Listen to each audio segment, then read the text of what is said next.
Hello and welcome to Living a Culture of Life podcast by Human Life International. I'm your host, Colleen, and I'm joined today by Dr. Dermot Kearney. Welcome to the podcast. Thank you, Colleen. It's lovely to be here. It's wonderful to have you here. And we're going to be talking about your experience reversing abortions with abortion pill reversal, and then how they tried to cancel you for that, from my understanding of what I was reading. So maybe we should just start with the background. So I believe you're a cardiologist. How did you begin reversing abortions? Because those seem like very different things. Yeah, I'm surprised that so many people are surprised at that because that in this part of the world that's not an unusual thing to happen.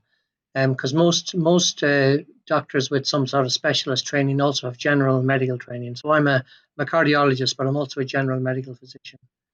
I'm from Ireland originally, and did all my initial training in Ireland, including specialist training. Then I went to the Netherlands to do some additional specialist training, as most Irish doctors are expected to get some international experience. Then I've ended up working in the UK for the last 21 years in the north of England.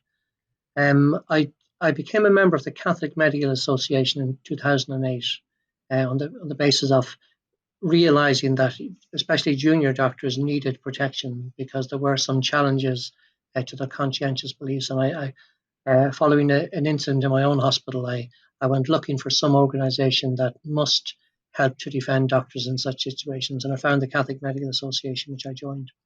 I became a council member of the organization 2 or 3 years after I joined. And then in 2014, at one of our council meetings, there was about 12 people present, and we were joined by one of the leaders one of the founders of one of the pro-life organisations in the UK called Life. The man was Jack Scarisbrick. And women were coming to him, even at that stage, this was 2014, saying that they had taken the first abortion pill, which had been available in the UK since 1990, and it only became available in the US and got FDA approval in 2000. So we were 10 years ahead of you, if that's something to be proud of.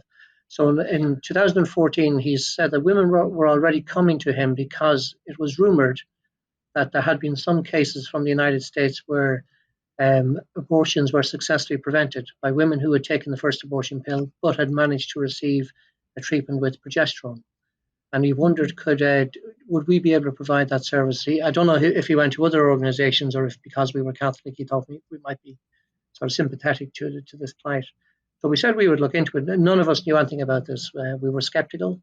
We first of all believed, well, is it really necessary? Do women change their mind? And I know now that they do in very many cases, probably in maybe even in the majority of cases if they could. Then we wondered, could it work? Because we knew that the abortion pill, particularly mifepristone, the first pill, is highly effective in causing abortion, causing miscarriage. And we wondered, even if you give progesterone, is it going to be too late? And most importantly, we wondered, would it be safe? Because we were thinking, even if the baby did survive, would there be a chance that he or she might be damaged in some horrendous way? We were thinking of drugs like thalidomide that had caused serious congenital defects for babies that were exposed to the drug, and which the mothers had taken in good faith in early pregnancy in the early 60s. So we wondered all these things. So we said we'd look into it, and there wasn't a lot of information in 2014. Um, um, an abortion pill reversal service had been set up in 2012. George Delgado and Mary Davenport being two of the main founders, and Matthew Harrison on the other side of the country on the East Coast. And that was getting some cases. There had been some brief case reports. I had seen George Delgado interviewed about this on an EWTN show. So I knew a little bit about it after I'd done a bit of research, but there still wasn't a lot of information. But year by year, the numbers of cases being reported increased. And then there was a large series reported in 2018. 2018 was a turning point because on that year I was elected president of the Catholic Medical Association, and at our conference, while we had been looking into this issue, at our annual conference, another pro-life leader in the UK, a lady called Claire McCulloch from Good Counsel Network, wonderful organisation, wonderful lady, came to us pleading, could we please help, because more and more women were coming to their organisation seeking help. And they were trying to find private doctors in Harley Street, which is a very expensive service in London. And I'm not sure if they had any success, but it was costing them a fortune because they were being charge very high amounts of money for something that should have been very simple. We're doing scans and blood tests, and we don't even know what the outcomes were or if treatment was actually given. But a lot of money was uh, demanded from the pro-life organization to try and help these women in desperation. So I promised Claire that I would find out more, and I went to the United States. I met George Delgado and some other pioneers of the abortion reversal network. Went to a number of lectures and talks, read everything I could on the issue, both on both sides of the argument of the issue, because it became pretty clear pretty soon that there was opposition to this from the pro-abortion lobby, which was difficult to understand at first, although I now realise why that is the case, which we'll talk about, I'm sure. But I met these people, these wonderful people, and then I came back, reported to our council, and we decided, yes, we're going to set this service up. We didn't know how we could do it. We didn't know how we could get the word out there or create awareness of this service. And we also felt we should go through the correct channels. So we actually wrote formal letters, very respectful letters to NHS England, the National Health Service England. We wrote to the Royal College of Obstetricians, Gynecologists, Royal College of General Practitioners, family doctors, thinking that they might get behind this idea because it was a service to women. Women were looking for it. We weren't doing it as a Catholic organisation as such. We were just responding to the needs of these mothers in desperate need. And we provided the evidence, which had now, George Delgado had published a paper in 2018, a very, quite a large, with several hundred cases, an observational study of cases showing the success and the failure rates and the overall success rate, comparing to if the mother doesn't get progesterone but she has changed her mind about it. So we became convinced, and we wrote to these people thinking we would get an enthusiastic response, but unfortunately the responses were very disappointing. In a way, the most disappointing and the most, I would say, hypocritical of all came from the Royal College of Obstetricians. They're the ones who should have been behind this because they say that they support women's choice. But they said, oh, we do not support unlicensed use of medications. Now, progesterone is licensed.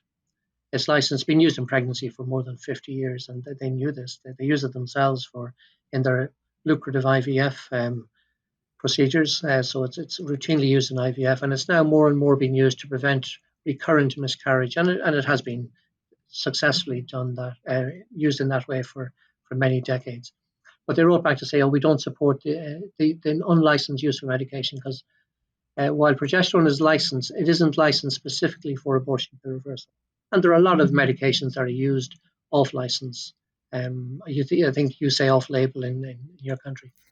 And particularly in pediatrics and in psychiatry and in emergency medicine, lots of medications were initially found to be useful in one condition and have a license for that. But then later on, it's turned out that they're useful in other conditions and they start to become widely used for other out of off license or off label uses. And this is what progesterone is. So we wrote back to them to say that actually, did you know that misoprostol, the second abortion drug, is not licensed for use in abortion? It's licensed for use in peptic ulcer disease, but not for abortion. And yet you use it and you recommend it. And furthermore, methotrexate, which is a very good anti-inflammatory drug for chronic inflammatory conditions such as rheumatoid arthritis, widely used, but it's not licensed for obstetric use, but it is widely advocated by the Royal College of Obstetricians for the medical management of ectopic pregnancy. So we wrote this respectful letter back to them, thinking that maybe this had been an oversight that they hadn't realised, but we got no response. So they didn't respond back to us, didn't have the decency. We wrote to them a third time. In the meantime, we wrote to the GMC, the General Medical Council, saying that asking a question, what should a doctor do if a woman changes her mind about proceeding with abortion, having taken the first abortion pill? How should a doctor respond? And they wrote back, they said that they're not allowed to give specific clinical information, which is true, but they directed us to their good medical practice guidelines that stated, and they quoted the paragraphs for us, that if a patient for any condition um, wants to know more information, they're entitled to be informed about all of the treatment options open to them. And if they change their mind or withdraw consent from a particular management strategy, then they're entitled to do so, and the doctor must respect that withdrawal of consent. So we thought, well, they're obviously not saying no to this. They know what's involved, and they're saying that patients are entitled to be made aware of these options, and if they draw consent from proceeding with abortion, and surely it's okay to go ahead. So that's how I got involved. And then it, the practicality came about. How do we get involved? How do we actually get the word out to these women? That was answered pretty soon. So 2020, I received a call from one of my colleagues, Dr. Eileen Riley in Glasgow, who's an obstetrician in Glasgow. She had, as far as we know, um, carried out the first official abortion pill reversal program almost by accident. A woman in England had contacted the international helpline based in Ohio, Columbus, Ohio, which is run by Heartbeat International, the abortion pill reversal. So she had taken the first abortion pill, regretted it, went online, found this helpline that for women who change their mind and with this reversal treatment. She rang the helpline, and in the nurse who dealt with her wouldn't have known about me or Dr. Eileen Riley because we weren't registered with them. But Ireland is beside England, and they thought, well, surely Ireland and England is all the same, which they don't realise the political connotations of that. But to some Americans, Ireland and England's the same country. But we were at one time, but not anymore. But they rang one of my colleagues in Dublin, who was registered with the service, and he was very grateful. But he said, unfortunately, I'm registered to practice medicine only in the Republic of Ireland. I can't prescribe for somebody in England. However, I know another doctor that he had worked with, Dr. Eileen Riley, and she might be able to help out. So he did. He contacted Eileen, and Eileen was able to help that young woman, and who had a successful outcome, I believe. And then Eileen registered with, and she told me that if I registered with the Heartbeat International, that then they would have, if any women in the United Kingdom contacted the Heartbeat helpline, they could then contact either Eileen or myself or others who might be interested in helping them in this situation. That's how it came about. But it's as some people say, it's not actually. There's no reason why a cardiologist shouldn't do this. In fact, it's not really an obstetric issue because it's more of an endocrinology or a general medical issue. Certainly, family doctors who would have experience in a wide range of different sorts of treatments.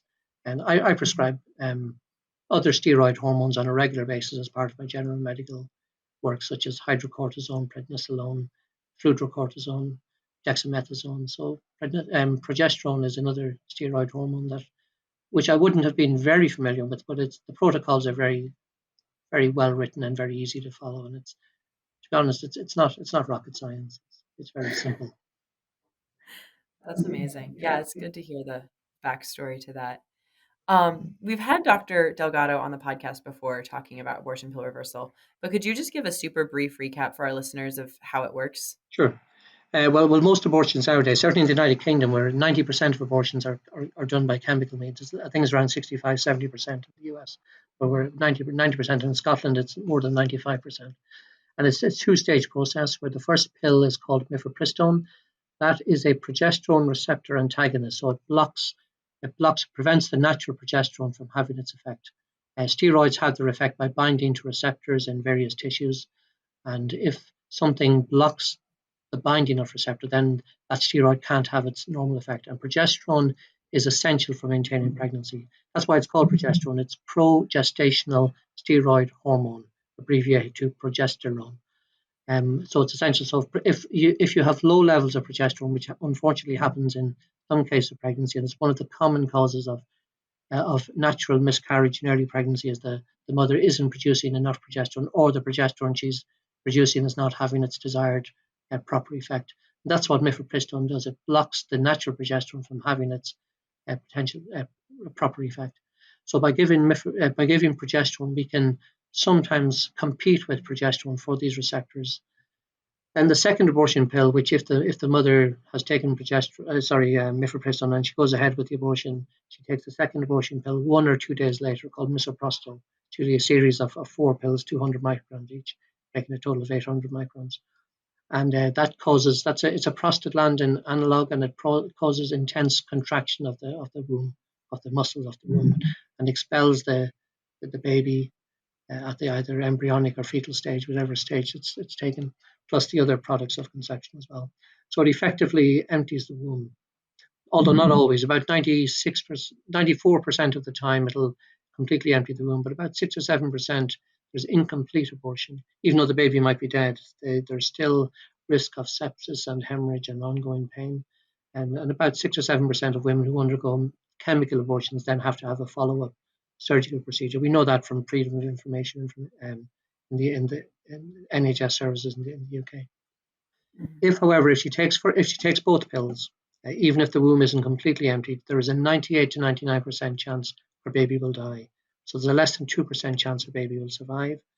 And the small numbers of those who do survive are usually killed by surgical procedures afterwards.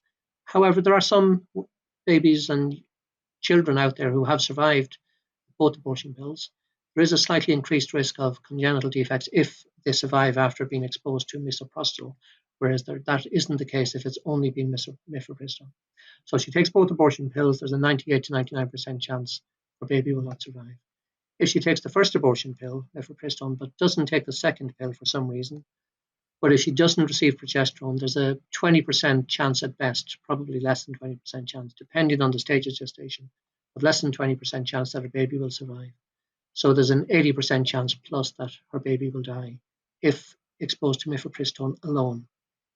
If she takes mifepristone, doesn't take the second abortion pill, and manages to get progesterone before miscarriage occurs, before serious heavy bleeding, serious cramps occur, there is a greater than 55% chance. So in our experience, my experience is 55%. In the US, it's 65%. The reason for that is twofold, I think. One is there's greater awareness, so women get the treatment much quicker. There is a delay with us. It's up to 25 hours is the median time for taking the mifepristone to actually starting the progesterone treatment, whereas it's much less than that in most states of the US.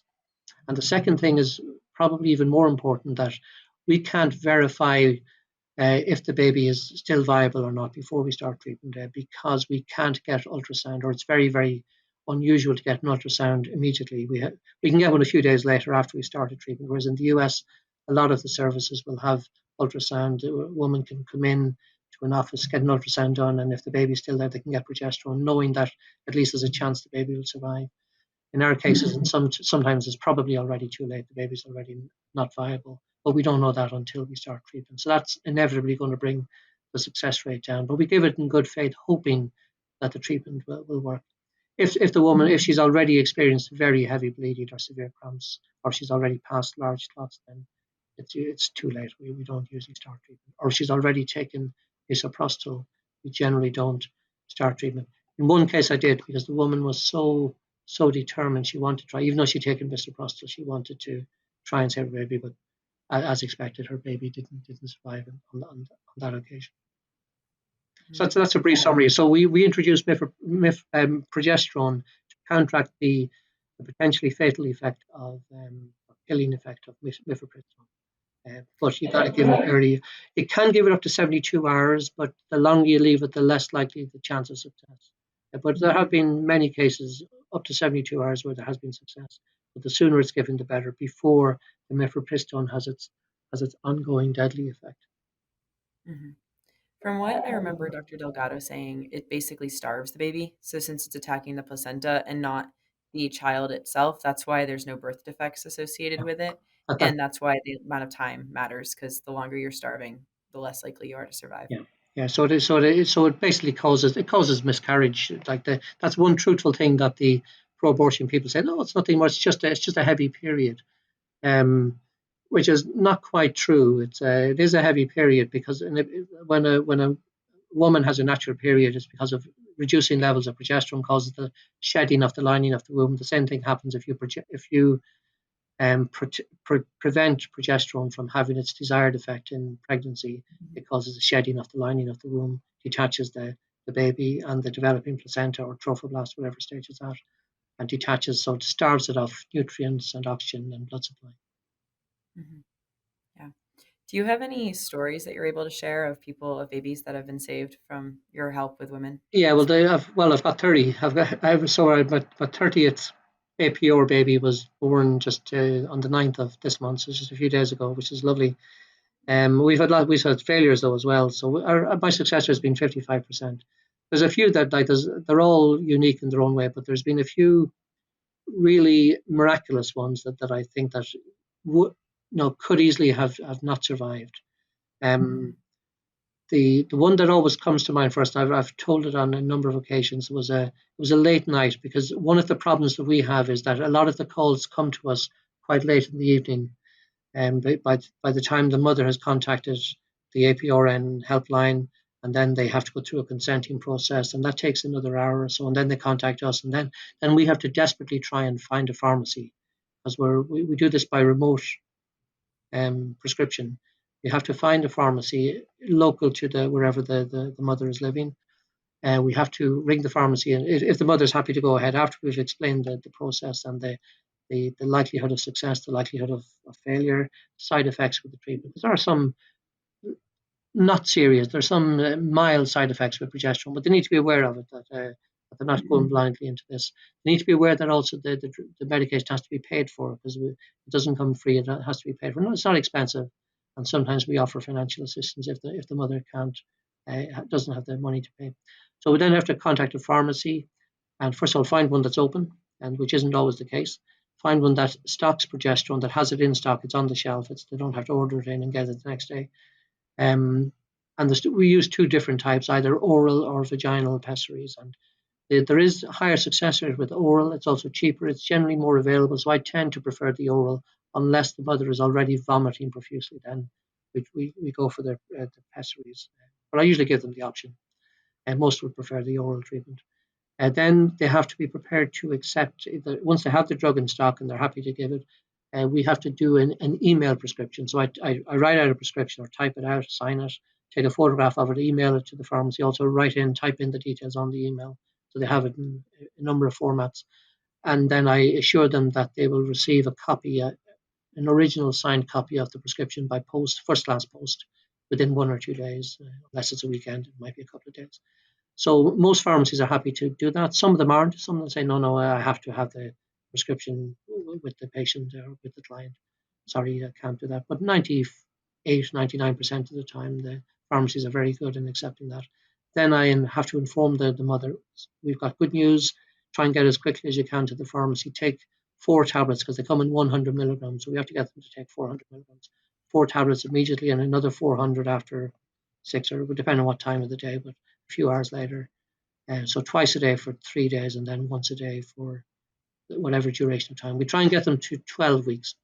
So on one occasion, it was late on a Saturday night, 11:25, when I got the call from Heartbeat to know, it was a WhatsApp message, could I help a woman in a part of England, the northwest of England, who was looking for help. So I had to contact her, and I didn't think we'd get anything until the next morning, but she had already done her homework, which is great. Then I've checked, and there is a pharmacy open. It's 30 miles away in another town. But if you can see, you can check for me. Do they have progesterone? Are they prepared to give me a prescription if I can come? And I did, and luckily they had the medication available. They did say that when I told where she was coming from, they said, "Oh, she's not going to make it. We're closed at midnight." And it's one of the few late night pharmacies that we can find, but we close at midnight. But she can try. Luckily, by that stage, the girl, she was already on her way. She was hoping against hope, and she had a very supportive partner, which is very important, because if he hadn't been on board, it may not have been possible for her. There were still, it was coming close to midnight, 10 to midnight, and there were still a number of miles away. And luckily, he was driving, she was on the phone. She rang the pharmacy to know, please, please, could they stay open just a few minutes until because this was she said it's a matter of life and death. And they did, which was great. They stayed open until about 10 past 12 when she got there. And she got the treatment, so it meant she could start it straight away. Whereas if they hadn't, then it would have been Sunday morning. And a lot of pharmacies don't open until 10 a.m. or 10:30 or 11, even on a Sunday. So it would have been another 10, 11 hours before she got treatment. And her little baby girl survived. And actually, her birthday's, I have a little calendar with all the birthdays of all the babies. Her birthday is coming up later this month, actually, on the 16th of September. So she'll be 3 years old. So that's one I always tell, because it was it was a midnight run. It was a race against time, and luckily it worked out okay. I think she had a little bit of bleeding for 1 or 2 days, and most of them, I always tell the girls that even when you start the treatment, if you haven't already had some bleeding, you probably will have some, because mifepristone will almost always cause bleeding. The only time I've seen it not cause bleeding is in the small number of cases where the mother has already been in the second trimester, so 12, 13, 14, 15 weeks, which they can do in the UK. I know in the US, you're not meant to give it past 10 weeks, but here they can give it up to 24 weeks. They don't routinely do that. They don't recommend it after 14, 15 weeks, but there have been some that, and Mhm. they sometimes don't have any bleeding if and they're maybe the ones that might have survived anyway. They might be one of the 20% or 15 to 20% that might have survived, but you don't know that in advance. You have to Mhm. treat them all the same way. Yeah. So there's another one was very similar, 10 at night, but we managed to get a pharmacy again 20, 30, 20 to 25 miles away. And luckily, her mother was very supportive. She was able to, the girl didn't have any transport, but her mother was able to drive her and help her get the treatment. And she started, and her little boy was born then, what, 6 months later, 7 months later. She was quite early. She was only about 7 weeks, I think. So we give them treatment. If they're 7 weeks, we give them treatment for about 5 weeks. But I always give it 2 weeks at a time because I don't want them spending money on something that may not be successful. I'll give them 2 weeks, and hopefully we'll have had a scan done in that space of time. And hopefully there won't have been major bleeding, major cramps. And then if everything's going fine, we give them another 2 weeks and we get them to 12, 13 weeks. And usually by that stage, we can stop treatment. If they're already over 12 weeks, I just give them 2 weeks of treatment. And that tends to be successful. Although we have lost one or two, even past 10 weeks, 11, 12 weeks, where everything seemed to be fine. And then unfortunately, the baby didn't survive. Mhm. Could those have been people that would have miscarried anyway? Possibly, possibly. I had it. I've had a couple of very tragic ones recently. I had one young girl that really wanted her little child to survive, and unfortunately, her boyfriend was one of these manipulative or coercive boyfriends who said he'd leave her if she didn't have the abortion. But she was determined, and she was happy to let him go and keep the baby. But and we'd give her a 2 weeks treatment. She was doing fine. I'd sent her the second prescription, and so she was already on her third week. And then she rang me in a panic to say that her boyfriend had stolen her progesterone tablets.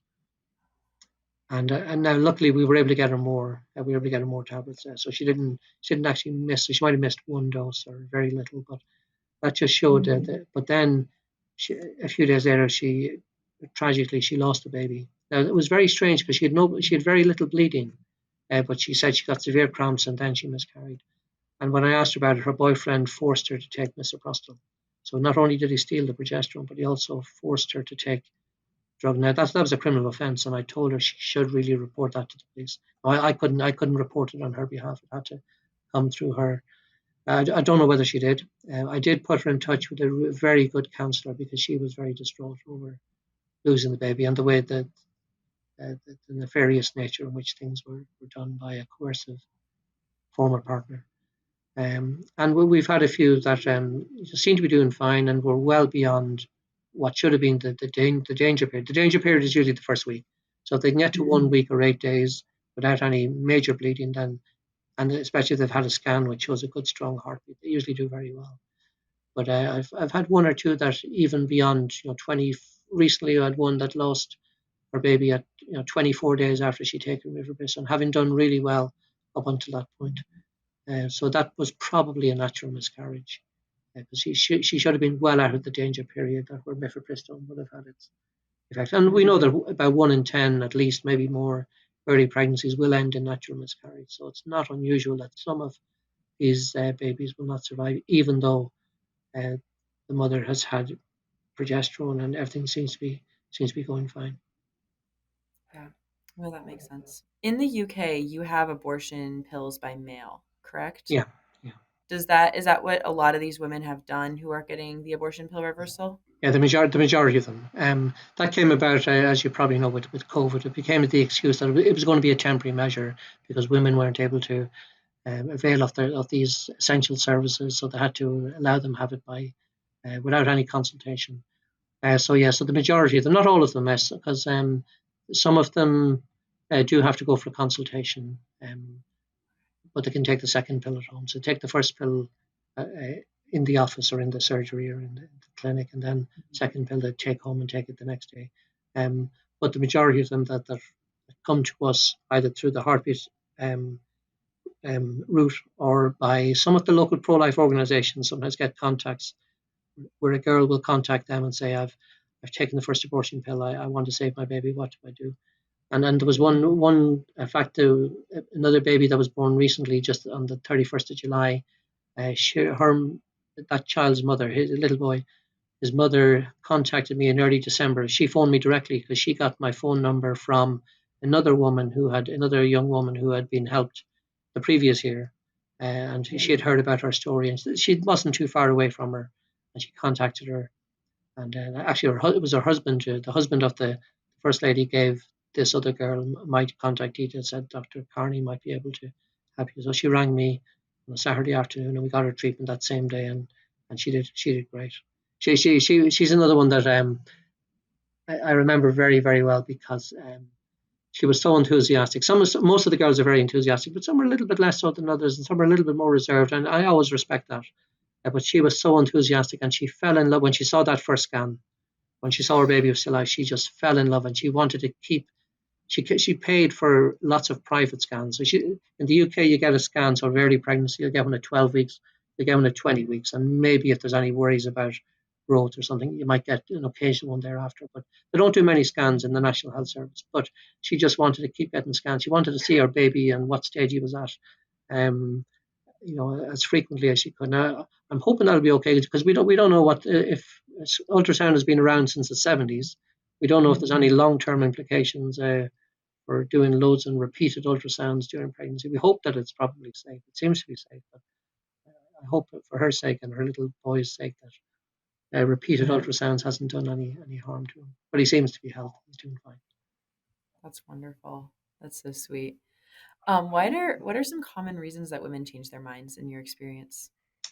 They change them. The basic reason they change their mind is because they don't get any counselling, and I that's well, because when I initially saw that there was opposition to this from the people who call themselves pro-choice, I couldn't understand it. But I quickly realised when I saw some of the statements that these people were making that they refuse to accept that women change their mind, because if they do, they have to ask the question, well, why do women, as you've asked, why do women change their mind? And the reason is because they don't get any other, they're not given any other options. So if a woman goes to her family doctor, by and large, there may be some exceptions, but by and large, if she goes either to an early pregnancy unit or she goes to her family doctor and says, I'm pregnant, I'm not going to be able to cope, she immediately will be told, oh, we can arrange the abortion for you.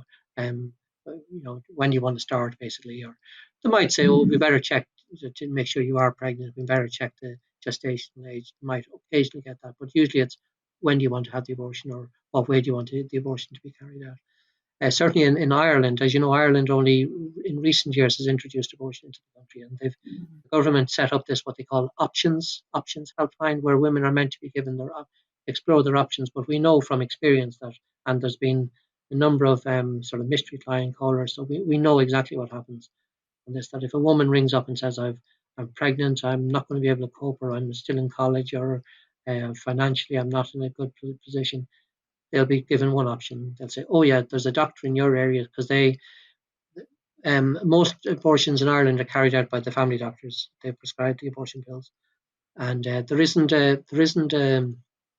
doctors can opt out, and 90% of family doctors have opted out. So, but 10% of them are running the service, and then most of the maternity or obstetric hospitals will do the service as well. And then there are some private clinics, but most are done through family doctors. But there isn't a list because they're not allowed there. I think they're afraid there'll be a backlash against doctors who put their names on the list. But by contacting the options helpline, you can get the name of an abortion provider in your area. Some counties in Ireland don't have any doctors who are prepared, so some women have to travel. And that's one of the complaints that the pro-abortion lobby have in Ireland, that all women have to travel 30 miles or 40 miles just to get their basic healthcare respected or healthcare needs respected. So yeah, so we know that women they're not given any counselling, not given enough information, they're not given any other options. They're not told, have you considered, maybe if it's a financial thing, that there are pro-life organisations, pregnancy help centres out there that will help you financially with practical support, with emotional support, uh, with all sorts of supports that you might need and services that will help you to get through this. Accommodation, even in some situations, especially if there's a domestic abuse or violence, or a young girl being thrown out of the house by her parents, they can provide accommodation in many parts of the country. But none of those options are ever given to the girls. They're basically told, "Oh, you want an abortion? Okay, we'll arrange that for you." And many of them are coerced into it. Many of them would like, if circumstances were better for them, would like to keep their babies. And we know that from polls that have been done. And at least, I think it's some like well over 50%, 60, 70% of women say that there was at least some element of pressure from others when they had their abortions. Even these are pro-choice people who say, yes, my boyfriend said he'd leave me, and my parents wouldn't be pleased. I would have had to drop out of college. I couldn't hold on to my job. I was going to be discriminated against in some way. So there are so many subtle and latent ways that women are pressurized and coerced. And that's why they change their mind. And some of them, they only realize the moment they've taken that first pill, my God, what have I done? And that has been one of the girls that I have. In fact, the girl who gave my telephone number to the girl, her story was also very good in that she went to a clinic because she was just over 10 weeks, so she had to go to be seen. And she was sitting in front of a doctor, and she was crying. The girl, no, not the doctor, the girl was crying. She didn't want to go through with this, and she cried in front of the doctor. And the doctor looked at her, and the only sympathy she got was, "Well, are you going to take it or not?" Like the pill, so she had to take the mifepristone. Well, are you going to take it or not? And she felt pressurized that she felt embarrassed, so she took the pill. And then here's the rest: take them tomorrow or whatever. She was given instructions with the other medications to take. And she went out of the room. Now she wanted to go to a bathroom and make herself sick to throw up the. Mhm. But it was a waiting room beside where the toilet, the bathroom was, and she was embarrassed because there was other women in there, and she didn't want them to hear her sort of making herself get sick. So she went home, and as soon as she got home, her and her husband looked up abortion pill reversal, and luckily they got the heartbeat line, and we got her treatment within about 6 or 7 hours. So she was one of the quicker ones that we got treatment straight away, and she did very well. But again, it just showed the lack of sympathy from the people, and certainly no other options. She could see that she was crying. She didn't say, you seem very upset. Maybe you should go home and think about this maybe for a few days before we decide. But because it was 10 weeks or just after 10 weeks, they were just in a hurry to get it done as soon as they could. Yeah. So then basically, I've heard that the pro-abortion groups tried to cancel you from and stop you from doing the abortion pill reversal. Can you tell our audience what happened with that? And was it just you, or was it any doctors performing abortion pill reversal in the UK? Like, what's the context? Yeah, well, they only knew about myself and Dr. Riley, and we were the first two doing it. So they knew about us. Um, so they wanted to stop it. So they unknown to us, from January 2021, there was complaints had been put into the General Medical Council by a combination, was a conspiracy, if you like, between Mary Stopes International, that's one of the largest abortion providers in the world and the second largest in the UK, and the Royal College of Obstetricians. They complained against myself and Dr. Riley. There was MSI complained only against me, I think. I don't think they put in a formal complaint against her. And there was also another group called the Columns as Open Democracy. They were part of the scheme as well. The media sort of like they say they're open democracy, but they're actually probably very fascist in that they will not tolerate any opposition to their ideologies. So they're very pro-abortion, and they wanted to try and stop this dangerous treatment. So these complaints went in, and between January and April, we knew nothing about it. In fact, as the president of the Catholic Medical Association, I had been invited to take part in a General Medical Council forum called the Equality, Diversity and Inclusion Forum. The GMC was determined to show that it was not didn't discriminate against any minority groups in any way. So it invited faith groups, doctors of faith, and LGBT and disabled doctors and women doctors, and there was all sorts of groups. Some minority groups were invited to take part in this forum, and at every meeting we had to give a little report on what our particular organisation. I was representing the Catholic Medical Association, but there was also the Christian Medical Fellowship, the Sikh Doctors of Britain, the Jewish Doctors of Britain, the Islamic doctors. They were all there, and I gave my report in the start of April, so the early April 2021.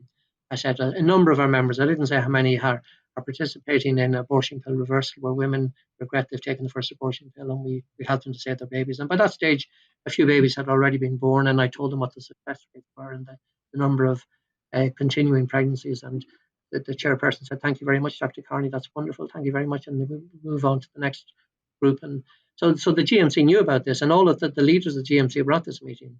It was it was actually an in-person meeting.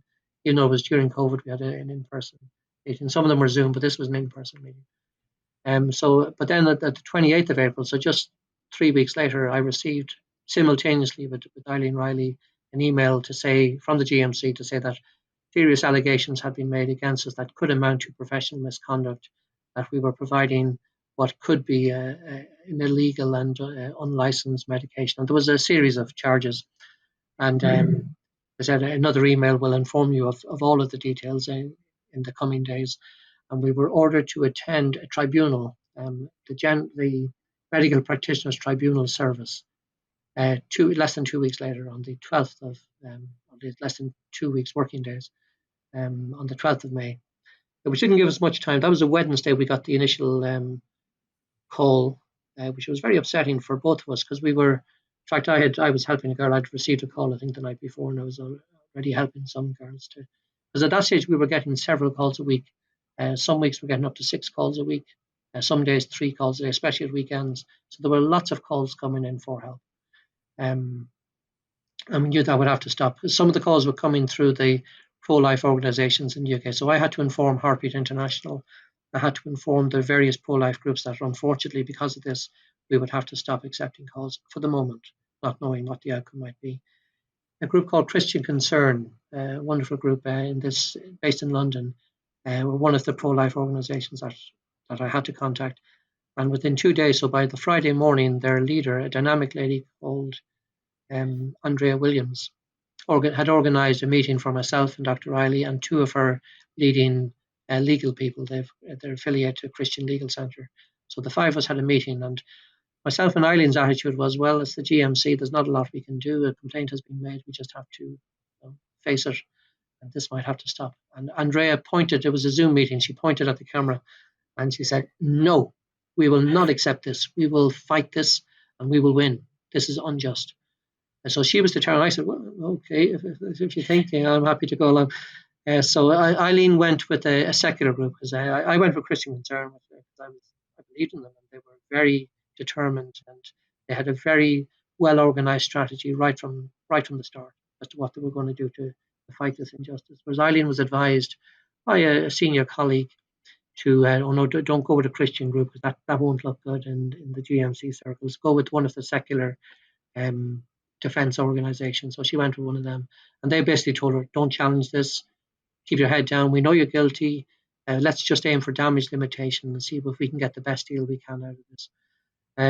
So we went with I went with my Christian legal people, and within 2 days they already had an expert witness who looked at the allegations, because I posted all the details, the complaints to them. They sent it to a fellow of the Royal College of Obstetricians, who was not a Catholic, not a Christian, performs abortions, but looked at the information and said, "This is ridiculous. You've got no case to answer here. You should win this." And he said, "I'd be very happy to respond to each of those allegations." So he gave his expert witness report. We had it within the week. Now he's obviously charged money for it because of the time involved and so on, and the effort he put into it. But he was an independent witness who had no conflict of interest. Certainly wasn't supporting the Catholic Medical Association or the Christian Legal Centre or Christian Concern, but was happy to deal with what he saw was injustice. And then we went to our tribunal armed with this, and we also had. I'm not sure we had some statements from some of the women, because I knew that would be key. We had to get some statements from some of the women, because one of the charges against me and against Eileen was that we were forcing our pro-life, our anti-abortion Catholic beliefs on these vulnerable women, and that actually the letter from the Royal College actually stated, we're not so much concerned about the treatment, it's the people involved. One of them, me, is the president of the Catholic Medical Association, and the other is a prominent pro-life speaker and has spoken at events, and they cannot be trusted to provide non-judgmental, appropriate service to vulnerable women. So to actually put that in writing, I think was very silly of them, actually, but they've got away with it so far. But that was their concern, was that it was Catholics involved rather than the treatment itself. Whereas MSI were saying, no, he's forcing his beliefs on these. And they had absolutely no evidence to support this. They were just making up these allegations. There was no evidence to support it. Nevertheless, oh yeah, we didn't have any witness statements. We didn't have any witness statements from the girls at that stage. The legal people said it'd be a bit short notice, so we don't want to pressurize them. Let's go with the expert witness statement. And I had to write response to all of the allegations as well. Mhm. And Eileen did too, although she was defended by different people. My case was on in the morning, hers was in the afternoon, and at lunchtime, once the hearings were made, and the GMC actually they wanted their lawyer proposed that I should be banned from all medicine. I shouldn't be allowed to practice as a doctor for 18 months. That was the maximum penalty. That I was such a danger to society that I should not be allowed to practice for at least 18 months, and that would give them time to investigate the issue. And then it could be renewed for another 6 months at a time. Then after that, but they wanted the maximum penalty.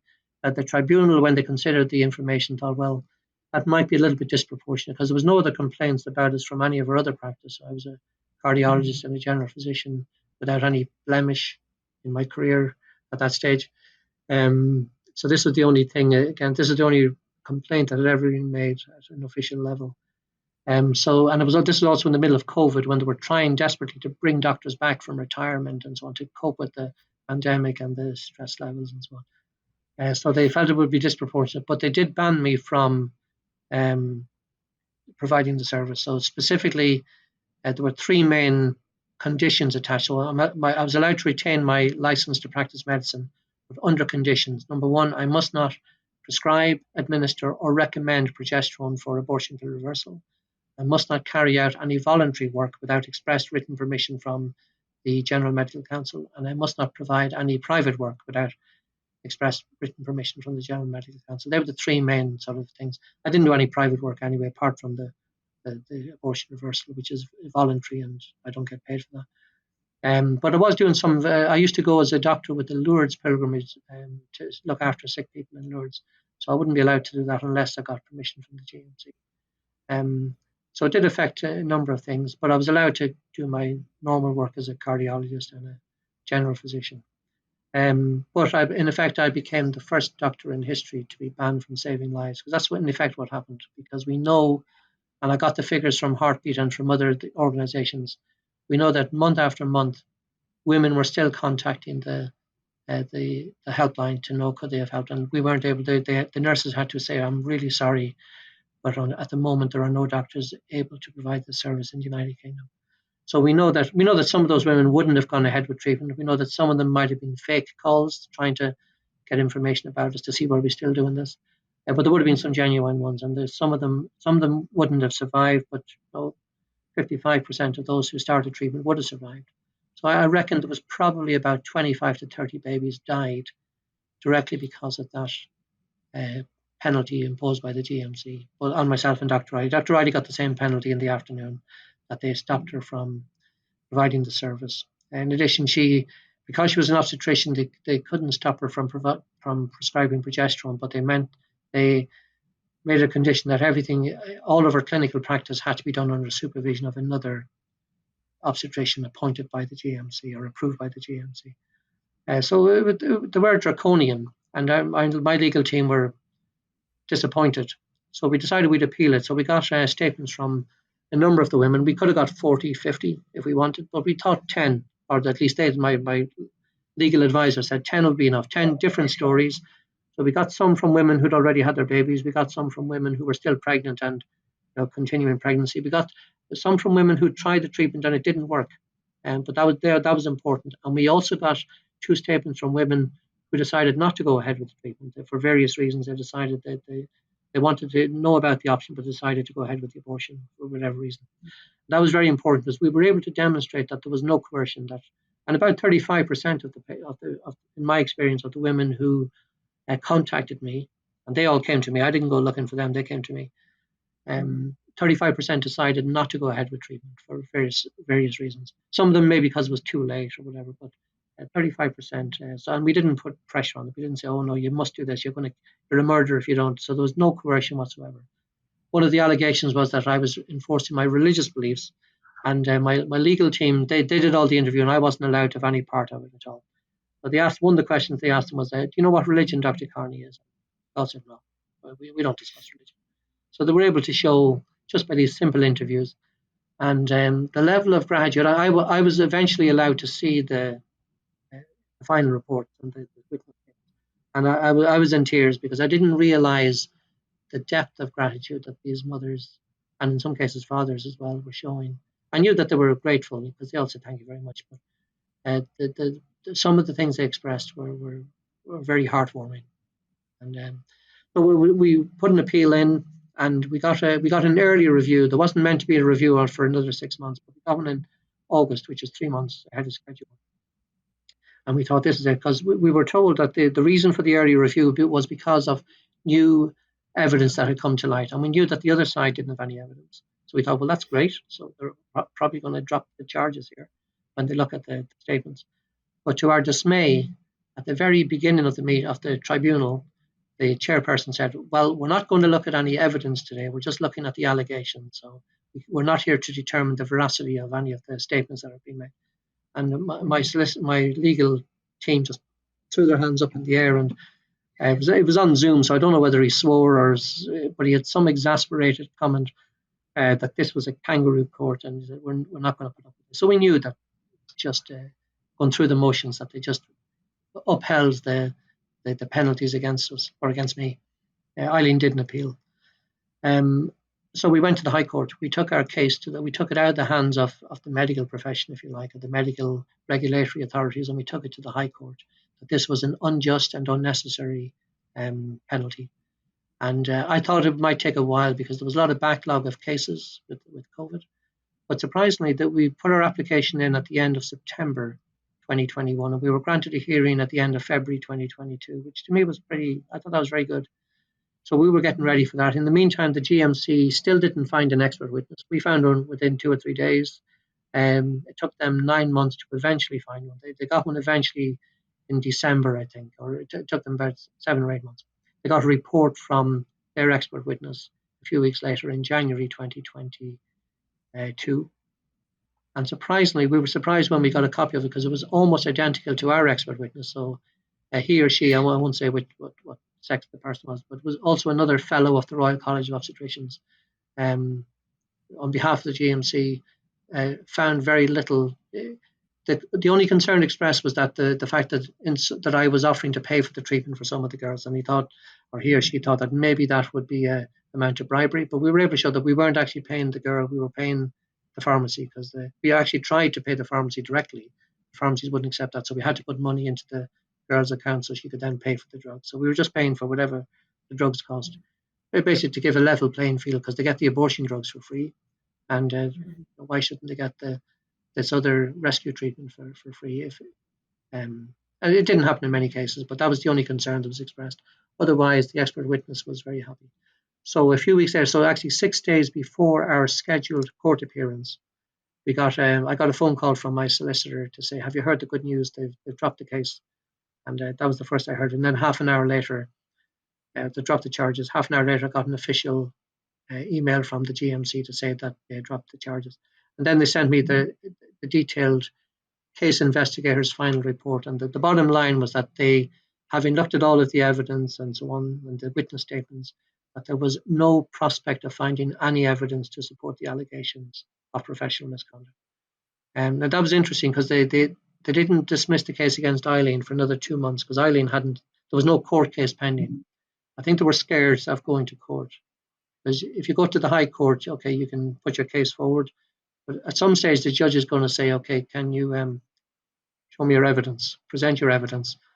And all of the only thing they would have been able to say was, well, we don't actually have any evidence, Your Honour. And there's no prospect of finding any evidence, but we don't like what that guy's doing.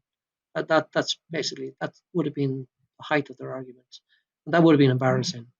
And they would have had to pay legal costs and so on. So they wanted to settle it out of court or just dismiss it. So they dropped the case. And since then, we've been allowed to, or since I've been allowed, and then 2 months later, Eileen's case was dropped. They had to drop hers because it was more or less the same, similar allegations against her.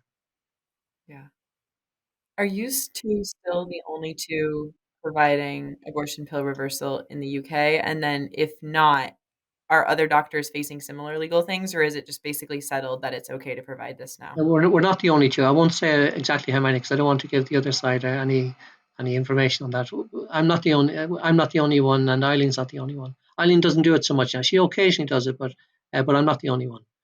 So it's not dependent on just one person. And there are no other doctors that I'm aware have been brought to task, and they don't because it's precedent. It has set a precedent. The GMC have they've written their statement. Their case investigators have examined the evidence. So unless we did something that where there was evidence to, so if we did put one of the girls under pressure, or um, they did something that does amount to professional misconduct, then there will not be any more cases to answer. And we're very careful. One of the again other complaints is that I wasn't keeping appropriate records, and they had no way of knowing that. I keep meticulous records. Everything is written down, even to the most minute detail of telephone conversations and WhatsApp messages. And so I keep all these records, so it's very meticulous, so that they won't be able to bring up the same. They'll have to find something new that hasn't already been put forward. Mhm. Well, thank you so much for this conversation today. This has been just like such a pleasure to be able to hear these different stories and hear. I'm so glad that you weren't like that you're able to offer abortion pill reversal again now. And thank you so much for being on the show. I just point out we've I mentioned that 30 babies that I've been involved with. I'm aware of 63, so it's and there are more on the way. It doesn't end there. So there's at least 63, and there may be other ones that I don't know about that other people have saved, but I just haven't been made aware of them. So we have at Okay. least 63 babies. That's not a lot because in the US you've got 5,500 plus. But that's over a 12-year period. We had it 4 years, but we were interrupted from doing so for the best part of a year. And also, unfortunately, what's happening now is I mentioned that at one stage we were getting several calls a week, 6 calls a week, up to 6 calls a week. Mhm. Now it's much less. Now we're only getting a small number a month. And we know from the girls that do contact us, they're actually being actively told by the abortion providers, if you change your mind, don't seek abortion or a reversal treatment. Don't go looking for progesterone. And they're actually telling them that it's unethical or it doesn't work or whatever, which is very unfortunate. So we're trying to create an awareness. We're trying to overcome these obstacles and get the message out there that it's effective, it's safe, and it's needed. Um, yeah, and that's an unfortunate idea. So we've challenged many times myself, and there's another doctor in this country who's well known, Dr. Callum Miller. He doesn't. I don't think he does the abortion pill reversal, but he's very supportive of it. Very. Mhm. If you were in a debate, he's the one person you'd want on your team. A great debater, knows he can pull facts out of. He's got a great mind. But what's it? Oh yeah, myself and Dr. Miller, and one or two others, and also several members, particularly of APLOG. You might be familiar with APLOG, a wonderful organisation in the US. We have challenged many times the main antagonists, the main people who oppose abortion, to live public debate where if they can raise the concerns they have, whether they think it's junk science or it's dangerous or it's not necessary or doesn't work, whatever they think it is, we're happy to meet them on a live public forum, but they always turn us down. They will not debate it. They'll make statements and they'll run away. Similarly, we have politicians in this country making statements about me and about the service, saying that this is dangerous, it's unethical, but they will not answer if I respond to it in some way. We won't get any response because they're afraid. They know that if it came to a public debate, we would win hands down because we have all the evidence on our side. They have nothing that they could say that would stand up as a reasonable argument against what we're doing. Mhm. Well, I think it's important for pro-lifers to know about too, and to know that it's just progesterone. Because Yes, just after I had, yeah, and that's been used for women who might have miscarriages for years and years. all the time. It's a regular. It's been used for well over 50 years, particularly in recent years, where it's become more and more recognised that it doesn't always help to prevent because women can have miscarriages for different reasons. So there might be genetic or chromosomal reasons, but Mhm. if it's due to low levels of progesterone, then it's the ideal treatment. Mhm. And then I think also there's states in the US now. I haven't been following it super closely, but I believe they're trying to do the same thing where they're trying to ban abortion pill reversal and shut down the ability for women to be able to get it. So it's definitely something important for Americans to be aware of what's going on in the UK because, like you said, we're 10 years behind. So hopefully we won't get there. Yeah, yeah. And it's very important. And I've tried to help. I know Colorado, I think, was the first, and California might be next, and there's a few on the East Coast as well that are looking at this I think issue as well. But New York um, and Vermont, you got to maybe. stay strong. You got to just keep telling the truth, and you'll get there. And women will continue to get the service that they're looking for. Yeah. Well, thank you so much for joining us today. This has been a wonderful conversation. I really hope our audience enjoyed it. I'm sure they will. It was wonderful, a delight. Thank you very much, Colleen. It's been a pleasure. Thank you. God And bless. to all of our listeners, please like, follow, and subscribe. Leave any questions that you have in the comments, and I'll try to have future episodes on those and keep on living the culture of life. God bless.